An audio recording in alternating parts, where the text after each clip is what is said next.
we're going to look at abnormal psychology. Now, to understand what abnormal psychology is, it is important to understand what abnormal behavior is. Now, time and again, we come across the term abnormal behavior, be it through the digital media, print media, stories we tell one another, etc. We are always exposed to people telling each other that so-and-so person behaves in an abnormal way, etc., etc. But what would you say is actually abnormal in terms of behaviors, and what would be termed as normal?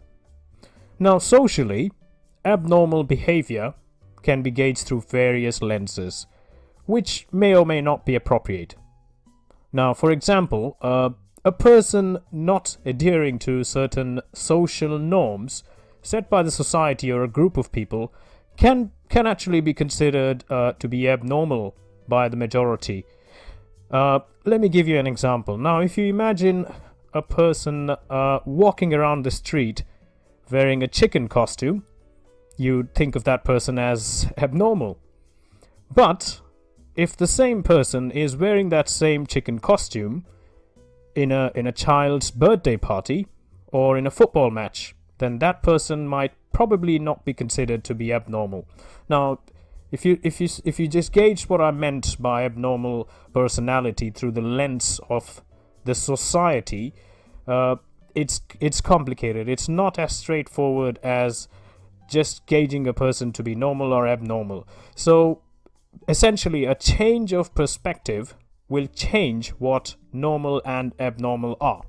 It is therefore not sufficient to look at abnormal behavior through just one lens. Okay, so abnormal behavior is therefore considered to be a combination of personal distress, psychological dysfunction, deviance from social norms, and hostility towards oneself and others.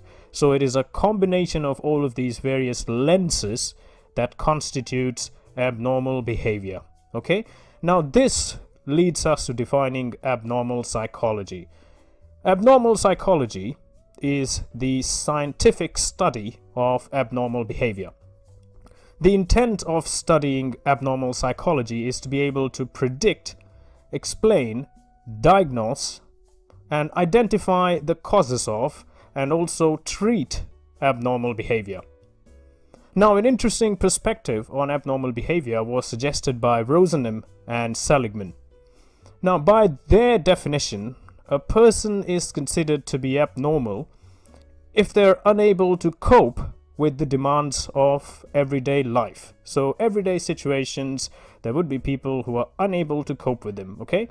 Now, they came up with certain characteristics of people who fail to function or cope with everyday life. Now, let's look at these characteristics. So the first characteristic is suffering. Now, an abnormal person, in their opinion, would be suffering in some way, okay? Now, the second characteristic is maladaptive behavior. This means an abnormal person would face difficulty when it comes to adapting to change or to obstacles. Okay? For instance, we've recently all adapted to learn and work from home, right? Now, it would be normal to experience some level of withdrawal. Now, I can experience withdrawal, you can experience withdrawal. So some element of withdrawal is normal, but maladaptive behavior would be if you fail completely to adapt to this change, and to the extent that you experience immense anger or actually resort to self-harm. So that is the level that we are actually talking about when we talk about maladaptive behavior. The next characteristic is unconventionality. So an abnormal person's behavior is expected to be unconventional or odd in many completely normal situations. The next characteristic is unpredictability and loss of control. Now, most people's behavior is quite predictable in most situations. Abnormal people could behave in a rather unpredictable manner to the extent of this behavior becoming completely and inappropriate to most people. Yeah. irrational and incomprehensibility. This is the next characteristic. And what this means is that people would actually fail to understand some behaviors of abnormal people. Yeah. Now, an example would be people who are irrationally afraid of numbers or mathematics beyond the levels of imagination of most people. Now, there can be some disorders, there can be some phobias, but we're not talking about aversion to that level. Now, this is just inexplainable or incomprehensible behavior. Okay. The next characteristic is observer discomfort. Now, abnormal people can cause discomfort or can actually trigger, as you'd say in this day and age, other people around them. So this is what this characteristic refers to. The next characteristic is violation of moral and ideal standards. Now, abnormal people's behavior deviates from the moral or the ideal standards of the society. Now, this could refer to anything from urinating in public, for example, to even downloading illegal content of the web. So this essentially means a violation of the social structure that's laid out. Okay. Now, the next interesting concept in terms of abnormal behavior and abnormal psychology that we're going to look at is called the GAF scale.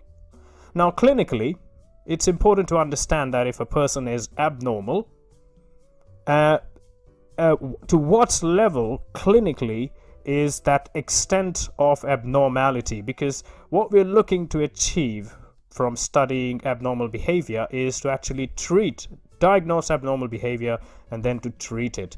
This is because essentially we're all normal in some way and abnormal in some others, right? And the important consideration here is the level of clinical abnormality in individuals. So after several revisions to Rosenham and Seligman's characteristics, the American Psychiatric Association came up with the GAF scale, which is also called the Global Assessment of Functioning Scale.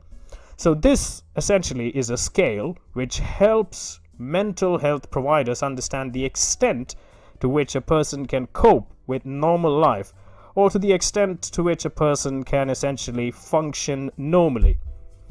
Now, an individual's rating could actually be based on one or more activities like interviews, questionnaires, medical histories, police records, etc. And then people are actually rated and assessed based on their rating. Okay, now let's look at the GAF scale. So this scale is actually derived from the Diagnostic and Statistical Manual of Mental Disorders, the 4th edition. Okay, now the higher a patient is on this scale, the better he or she is in terms of mental health. So people scoring 0 to 10 could be severe threats to themselves and to society, and as we go higher on the scale, the symptoms get milder and manageable, as you can see there. And the levels at the top tend towards mild to almost no symptoms. Now, it's very interesting. As you rise higher, you can clearly see that the level and the severity of the symptoms start getting milder. The level gets lower and the symptoms start getting milder. Now, this scale has mostly now been replaced by a newer scale designed by the WHO, but some doctors still to this day and age tend to use the GAF scale to rate the severity of an individual's abnormality. Okay, so quite an interesting concept.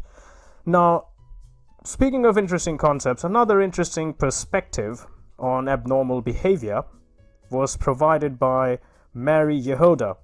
Now, Mary proposed that for a person to be considered abnormal, they would need to have deviated from an ideal state, an ideal mental state, and the absence of a mental illness isn't in itself a clear enough indicator of mental well-being. So it's not sufficient for a person to be free of mental illnesses to actually be in an ideal state. Now, achieving ideal mental health consists of meeting the following criteria, in our opinion. So these are the criteria she set for ideal mental health. The first criteria is a positive attitude towards self. Now, individuals, in our opinion, should be happy with themselves to quite a good level, and they should have a positive attitude towards their own life. Self-actualization. Now, this is not to be confused. This is slightly different from Carl Rogers' humanistic approach to self-actualization. This refers more to the feeling of contentment with oneself and the feeling that you're the best version of yourself. Okay? Autonomy.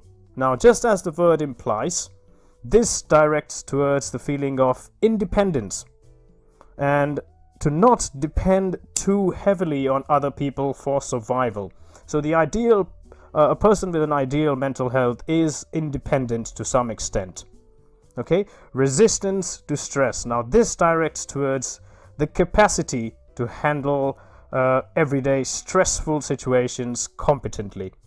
Now, stress will obviously cause anxiety to a certain level to everybody, but the level of anxiety experienced should be manageable, and a person with an ideal mental health level will come out of a stressful situation in one piece, essentially.